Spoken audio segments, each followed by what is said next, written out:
Friends, welcome back to my channel women's health talk. और यहाँ पर हम बात करते हैं विमेंस के हेल्थ से रिलेटेड टॉपिक्स पर। तो आज हम बात करने वाले हैं प्रेगनेंसी टाइम में एक प्रॉब्लम होती है जिस पर के कमेंट्स आते हैं कि क्या बच्चा जब किक मारता है उससे आपके एब्डोमिनल एरिया यानी नीचे के हिस्से में दर्द हो सकता है, या फिर ये क्वेश्चन आता है कि जो प्रेगनेंसी होती है उसमें बच्चा किक मारना कब शुरू करता है।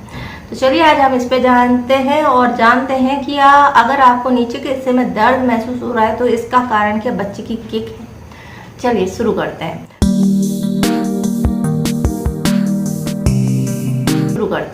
तो फ्रेंड्स, प्रेगनेंसी टाइम में हमारी बॉडी में चेंजेस होते हैं, बहुत सारे चेंजेस होते हैं और बहुत अच्छी बात होती है कि कोई महिला प्रेग्नेंट होती है। लेकिन ये जो टाइम होता है 9 महीने का, उसके साथ में उसे बहुत कुछ झेलना पड़ता है, बाहरी तौर पर और अंदरूनी तौर पर भी। लेकिन हम मूवी में देखते हैं कि कोई महिला प्रेग्नेंट है और वो बोलती वाह इसने किक मारी है, तो हीरो आता है और उसके पेट पे जाके चिपक के वो किक महसूस करने की कोशिश करता है। लेकिन रियलिटी में क्या होता है, रियलिटी में भी ये जो अनुभव होता है वो बहुत अच्छा होता है। जो महिला प्रेग्नेंट होती है उसको फील होता है। लेकिन कभी कभी ऐसा होता है कि उसको बहुत ज़्यादा प्रेशर फील होता है या फिर उसको एब्डोमिनल एरिया में दर्द होता है। तो क्या ये उसकी किक की वजह से या बच्चे की मूवमेंट की वजह से? फ्रेंड्स, इसका कारण हाँ है और ना है।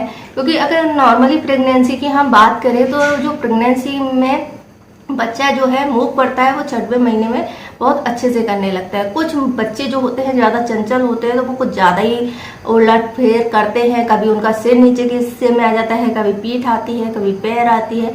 तो इस तरीके से जो मूवमेंट करते हैं उनका एमिटिक फ्लूइड जो होता है उसमें वो तैरते रहते हैं, गुलाटियाँ मारते रहते हैं। तो कभी कभी वो किक मारते हैं, वही हिस्सा आपको फूल करके उभर करके बाहर आता है और इसे आप फील करते हैं। लेकिन अगर आपको एब्डोमिनल एरिया में दर्द हो रहा है तो क्या ये इसकी वजह से कि बच्चे ने किक मारी है, बहुत उछल कूद कर रहा है जिसकी वजह से दर्द हो रहा है? तो नहीं फ्रेंड्स, ये उसकी वजह से नहीं होता है। इसका होने का कारण दूसरे होते हैं, होता प्रेगनेंसी से रिलेटेड ही है। लेकिन इस पर कुछ आपको ध्यान देने की जरूरत है। तो पहले आप ये समझिए कि बच्चे की किक से आपको दर्द क्यों नहीं होता। क्योंकि एम्नियोटिक फ्लूइड जो होता है एक थैली होती है जिसमें कि बच्चा उसके अंदर घूमता रहता है, इधर उधर होता रहता है, कभी हाथ निकालता है, कभी पैर निकालता है। और ये इसके जो एम्नियोटिक फ्लूइड जो होता है उसमें स्पेस होती है। तो इतना नहीं होता है कि आपकी बॉडी को इतनी जोर से हिट कर दे या किक मारे और इससे आपको पेन फील हो।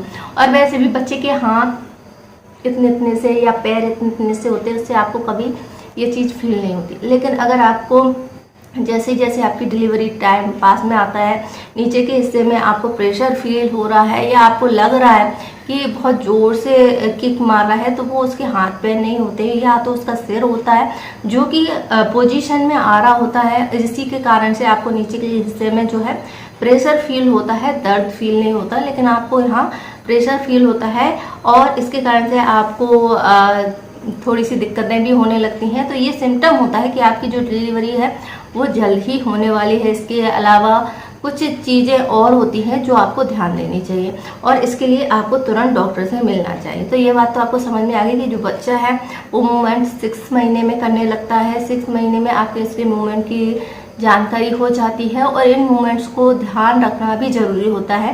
हर आधे घंटे में एक बच्चे का एक बार मूवमेंट होना ज़रूरी होता है। अगर ऐसा नहीं है तो फिर आपको सोचने की बात है। अगर ऐसा नहीं हो रहा है तो आप क्या कर सकते हो, कुछ खा पी सकते हैं जिसके बाद में वो मूवमेंट करेगा। अगर ये मूवमेंट जो है आधे घंटे से ज़्यादा हो चुका है, 1 घंटा हो गया, फिर भी नहीं हो रहा है, तो आप डॉक्टर से ज़रूर मिल लें। इसके साथ में कुछ चीज़ों का ध्यान रखें, जैसे कि अगर आपको जो बच्चा है वो आपके निचले हिस्से में बाईं तरफ महसूस हो रहा है तो इसके लिए आपको तुरंत डॉक्टर से मिल लेना चाहिए। तो ये एक ऐसी कंडीशंस हैं जिनमें कि आपको तुरंत डॉक्टर से मिलना है। तो जैसे कि अगर आपको ऐसा लग रहा है कि बच्चा आपका निचले हिस्से में है और बाईं तरफ है तो फिर आपको डॉक्टर से मिल लेना चाहिए। इसके अलावा अगर आपको ऐसा लग रहा है कि वो ब्रेस्ट पोजीशन में है तो भी आपको डॉक्टर से मिल लेना है। इसके अलावा अगर बच्चा आपको वर्टेक्स पोजीशन में लग रहा है तो भी आपको तुरंत डॉक्टर से मिलना है। ये या फिर ये इसका लिए होता है कि बच्चा जो है आपके एम्नियोटिक फ्लूइड में फंस गया और वो अपने आप को पलटने की कोशिश कर रहा है। इसके कारण से आपको यहाँ दबाव या दर्द महसूस हो सकता है। इसके साथ में डिस्चार्ज जो है वो बढ़ रहा है यानी बढ़ता ही जा रहा है, तो फिर आप तुरंत डॉक्टर से मिलें। इसके अलावा आपको डायरिया की शिकायत हो सकती है, चक्कर आने की समस्या हो सकती है, या फिर आप वेजाइनल हेमरेज यानी डिस्चार्ज जो है बहुत ज़्यादा हो सकता है। अगर आपको चेस्ट, आर्म और पैरों में दर्द महसूस हो रहा है, बिना देरी किए आपको डॉक्टर से मिलना है। अगर आपका बॉडी का टेम्परेचर जो है बढ़ता जा रहा है, 100 डिग्री के ऊपर हो गया, तो भी आपको डॉक्टर से मिलना है। सूजन आ रही है आपको, इसके अलावा यूरिन पास करने में दिक्कत हो रही है, चक्कर आ रहे हैं, या फिर आपका जो सिर है बहुत तेज दर्द करने लगा, तो ये ऐसी कंडीशन होती हैं जिनमें कि आपको तुरंत डॉक्टर से मिलना होता है, और ये इस बात का इंडिकेशन देती हैं कि आपकी डिलीवरी हो सकती है। तो ये सभी जो चीज़ें हैं वो, एक तो बच्चे की पोजीशन जो है हो सकता है फंस गया हो, या फिर मुंह में बंद हो गए हैं, ये सभी कॉम्प्लिकेशंस आप इन्हें कह सकते हैं, या फिर प्री मैच्योर डिलीवरी के सिम्टम कह सकते हैं, या फिर आपका डिलीवरी का जो टाइम है वही आ गया है, इसीलिए आपको ये सारे सिम्टम जो है आ सकते हैं। तो ये सभी सिम्टम एक ऐसे सिम्टम है जिनमें आपको बिना देरी किए तुरंत डॉक्टर से मिलना है।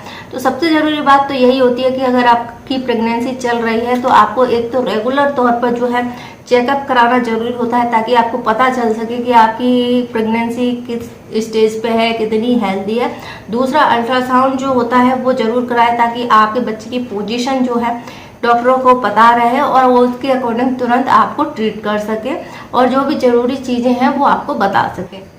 डॉक्टर के कांटेक्ट में हमेशा रहें, और अगर आपको ऐसा लगता है कि ये सभी चीज़ें कुछ देर में ठीक हो रही हैं, यानी कि आपको ये सभी तकलीफ़ें हो रही है और आप 5-10 मिनट इंतज़ार करते हैं, उसके बाद सब नॉर्मल हो जाता है, तो बिल्कुल चिंता की बात नहीं है। लेकिन जो सिम्टम मैंने बताया है उनको ज़रूर नोटिस करें। अगर ये तकलीफें बढ़ रही है तो बिना देरी किए डॉक्टर से मिलें। आई होप आपको जानकारी पसंद आई होगी। जानकारी पसंद आए तो वीडियो को लाइक करें, शेयर करें, हमारे चैनल को सब्सक्राइब करें।